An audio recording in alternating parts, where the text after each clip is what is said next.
Hi guys, my name's Alex and welcome to my channel. Today I'm going to show you how to create the most basic stitches for crochet. We're going to start with how to create a single crochet, and if you love amigurumi projects as much as I do, then this is the stitch to know.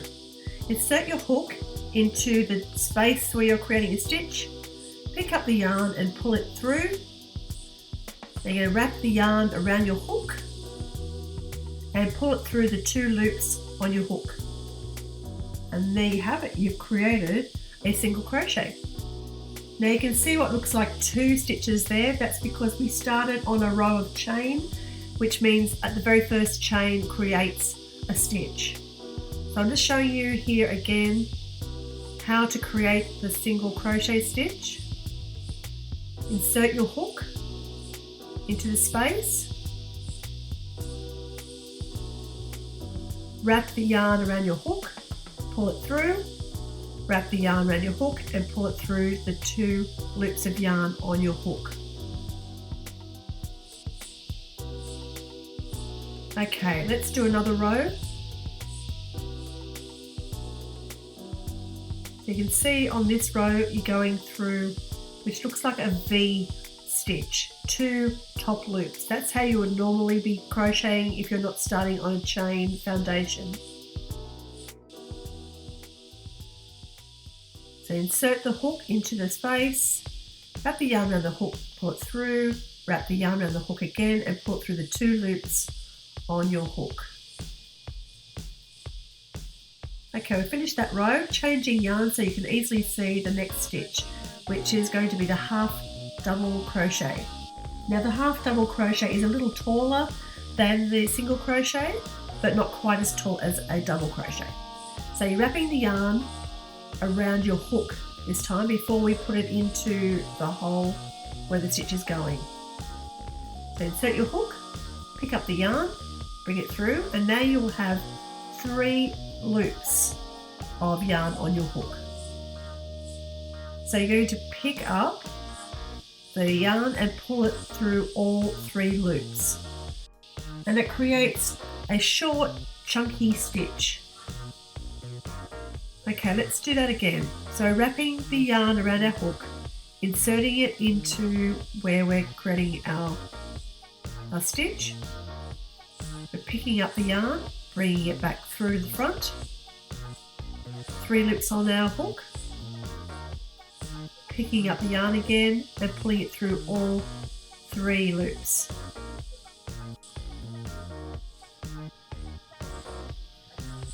So this stitch is not used very commonly, however it does crop up in patterns, especially where you need to have a stitch that's between the height of a single crochet and a double crochet. I've got a couple of patterns that use this stitch. So picking up that loop with yarn, so those 3 loops on the hook and pulling the yarn through all 3 loops.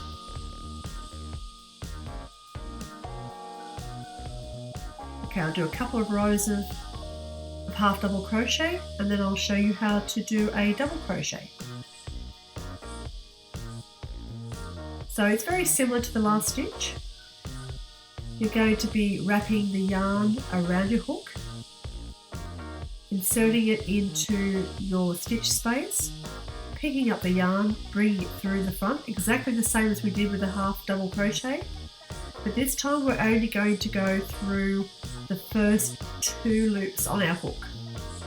So pick up the yarn and bring it through the very first 2 loops on the hook, then it creates another 2 loops there, pick up the yarn again and then through those 2 loops. So let's do that again. Wrap the yarn around the hook, insert it into the stitch space, pick up the yarn and bring it through the front,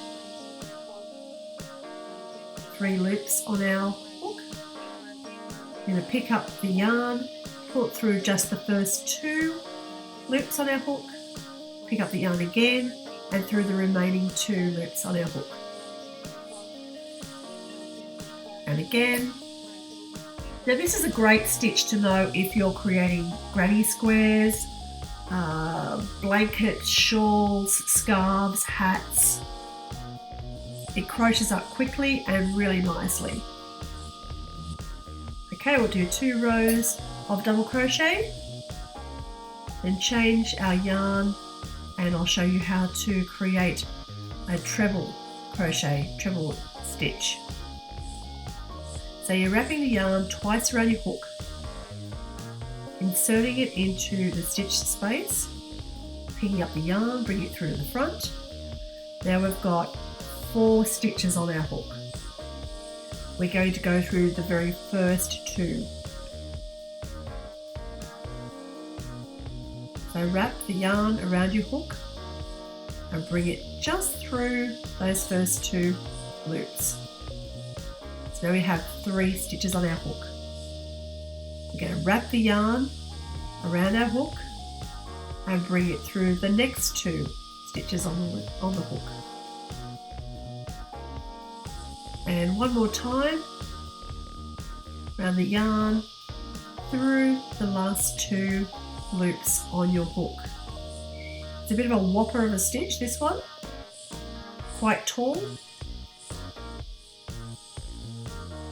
Okay, wrapping the yarn around twice, inserting the hook into your stitch space, picking up a loop of yarn, bringing it through to the front, picking up the yarn, bringing it through the first 2 stitches, picking up the yarn, back through the next 2 stitches, picking up the yarn again, and through the remaining 2 stitches on your hook. Now it's definitely more complicated than the other stitches, but it's definitely worth knowing. Okay, one more time.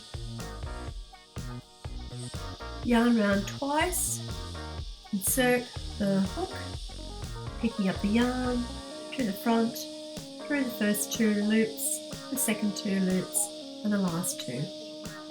Perfect. I'll do 2 rows of the treble stitch, and we'll have a look at our sampler and have a little bit of a chat about what you use these for.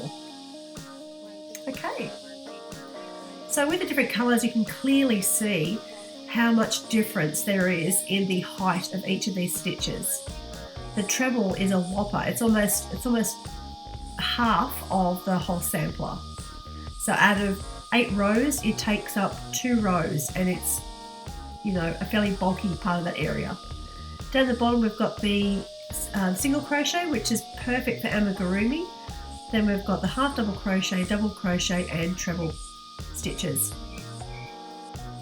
So 8 rows. So looking at what you'd use these for, the bottom 2, especially the single crochet, is perfect for amigurumi, which are these soft toys where you don't want to see a fibre fill coming through, like this little Ned keyring I've got, and there's a pattern for that one on my channel. So it keeps it nice and tight, you don't see that fibre fill coming through once you've stuffed the item. The half double crochet, it's got a smallish hole. You could get away with using it for some projects that have been stuffed, but with the double crochet, and definitely with the treble, you want to be using that for things like scarves, garments, are fantastic. Blankets are fantastic with those 2 stitches. I hope you enjoyed watching this video and found it helpful. If you did, please give me a big thumbs up and consider subscribing for more helpful and fun crochet and craft content.